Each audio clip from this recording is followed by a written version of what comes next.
O pastor Anderson Silva é processado pela Igreja Alcance, liderada pelo pastor Luciano Subirá. Anderson Silva, em live, disse que a Igreja Alcance acobertou um crime de Marcos Grubert, esposo da cantora Heloísa Rosa, em 2010. Em 2010, a funcionária do ministério da Heloísa Rosa foi dopada através de uma taça de vinho que ela nem bebeu toda, né? Ela pagou com alguns goles numa taça de vinho.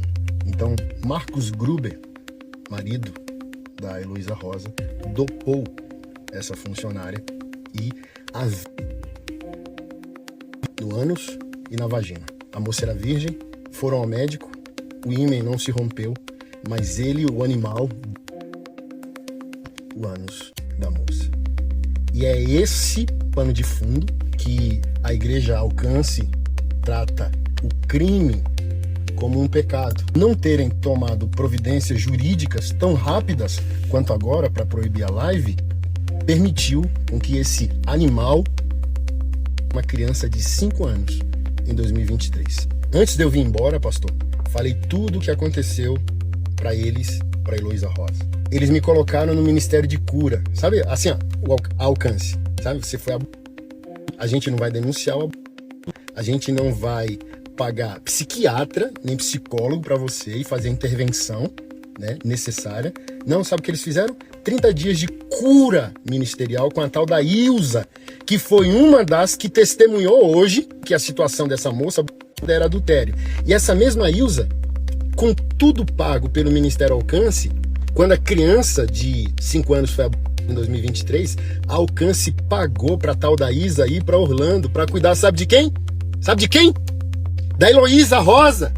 Não foi pra cuidar da mãe da criança, não foi pra cuidar da criança, pra gangue religiosa manter tudo sob controle. As informações não podem vazar. Então a mesma pessoa que estava em 2010 precisa estar em 2023, em 2024, pra gente fechar o ciclo e as informações não vazarem.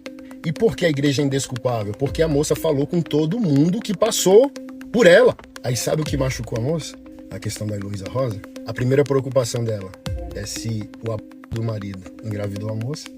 E o segundo é, não, a certeza que eu tenho é que você não vai pegar AIDS. O pastor antes está batendo na igreja. Instituições evangélicas, em sua pessoa jurídica, em seu CNPJ, em sua instituição, ainda não é a Igreja do Senhor Jesus. Pressões como essa servem para quê? Para que a instituição religiosa evangélica afirme que faz parte da Igreja do Senhor Jesus. E a Alcance está demonstrando que não faz parte da Igreja do Senhor Jesus, porque ela quer continuar calando pessoas. Ela, ao invés de amparar vítimas, abre processo contra mim. E eu só quero que vocês, comunidade Alcance, pare de canalice e se posicionem. Quer me processar? Mande 100 processos.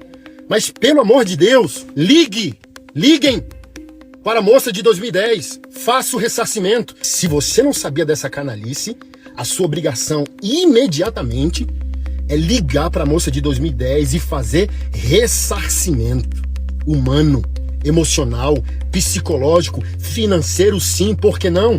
Destruíram a vida da moça. A moça não consegue entrar em mais nenhuma igreja.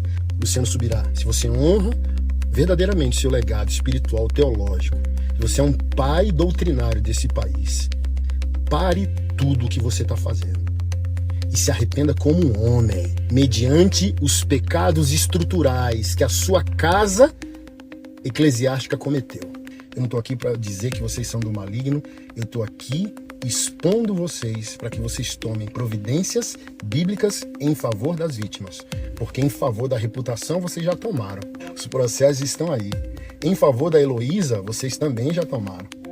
Em favor do Marcos, vocês já tomaram. E vocês vão ser bíblicos no exercício do ministério de vocês em favor das vítimas quando? A Igreja Alcance de Curitiba, liderada pelo pastor Luciano Subirá, emite nota de esclarecimento. Alcance Curitiba, diante das acusações recentes de acobertamento de um caso de abuso sexual em 2010, esclarece que os fatos estão sendo apresentados de forma distorcida. Portanto, as infâmias e acusações infundadas contra a Alcance estão sendo tratadas tratadas perante as autoridades competentes. Algumas considerações que pontuamos. Primeiro, acusação pública sem audiência prévia. O acusador nunca procurou nos ouvir antes de nos acusar em público. Apesar da advertência bíblica, responder antes de ouvir é tolice e vergonha. Até os romanos, parte de um império de grande impiedade, agiam melhores do que isso. O governador Festo afirmou: "Eu lhes disse que não é costume dos romanos condenar quem quer que seja, sem que o acusado tenha presentes os seus acusadores e possa defender-se da acusação." 2. Confissão religiosa e ausência de fato como crime. Na época, houve confissão de fatos por parte dos envolvidos, inclusive da pessoa que era funcionária da Heloísa, a qual na época era maior,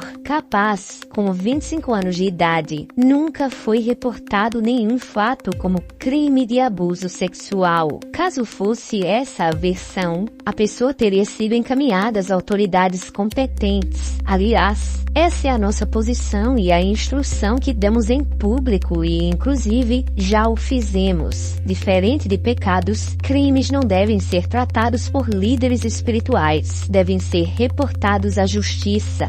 3. Respeito ao sigilo confessional. O sigilo de confissão é ético e legalmente amparado. Sua violação implica em ilícitos civil e criminal. Por isso, não discutimos em público nenhum atendimento pastoral. Não daremos satisfações públicas ao acusador que não nos procurou para conversa privada de esclarecimentos. Além do presbitério de governo local, temos supervisores externos, de fora da igreja, e responderemos também, um dia, no Tribunal de Cristo. Fora isso, respondemos às autoridades competentes. A internet não é o foro onde discutiremos o assunto. 4. Equívocos na acusação supostamente bem-intencionada. O acusador, provavelmente bem-intencionado e até mesmo zeloso quanto a inúmeros abusos e escândalos nos arraiais evangélicos, está decidido a separar o joio do trigo. Contudo, ignora a clara instrução de Jesus sobre o perigo de equivocar-se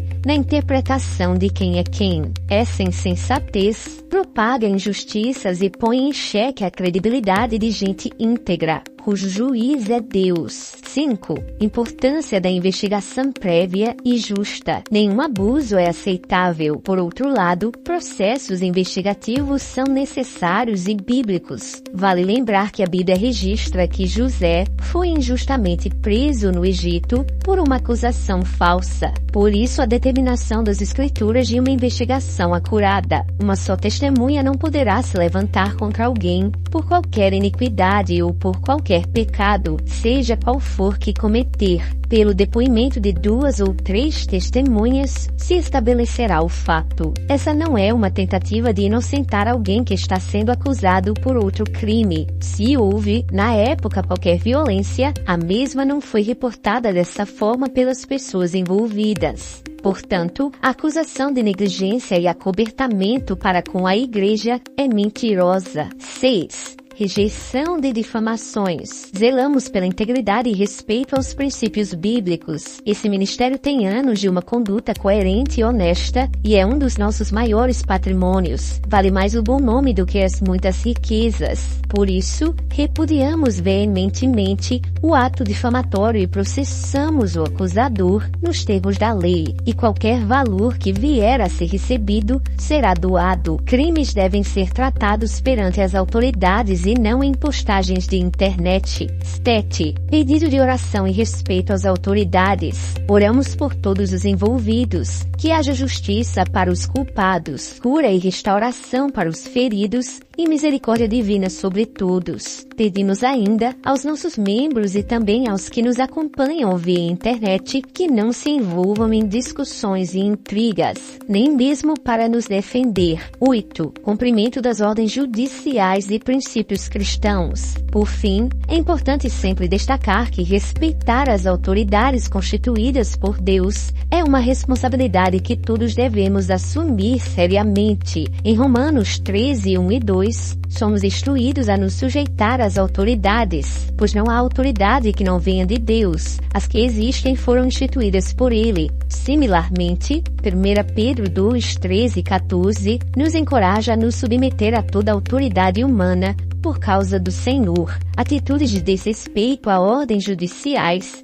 revelam um espírito de maledicência e desobediência. As decisões judiciais devem ser respeitadas e cumpridas ou, se não houver fundamento, devem ser contestadas através dos canais legais apropriados. Quando não há mais recurso possível, as decisões injustas, como as mencionadas em Romanos 13, devem ser enfrentadas de forma discreta e sem alarde, como exemplificado pela atitude dos apóstolos em Atos 5:29, quando Pedro e os demais apóstolos disseram: "Antes, importa obedecer a Deus do que aos homens." Eles enfrentaram, inclusive sendo açoitados, as consequências de sua obediência a Deus com firmeza e discrição, sem tumulto ou alarde. 9. Compromisso com a transparência e a justiça. Portanto, reafirmamos nosso compromisso com a verdade, a justiça e a integridade, e confiamos que a justiça divina e humana prevalecerão, trazendo luz aos fatos e justiça a todos os envolvidos.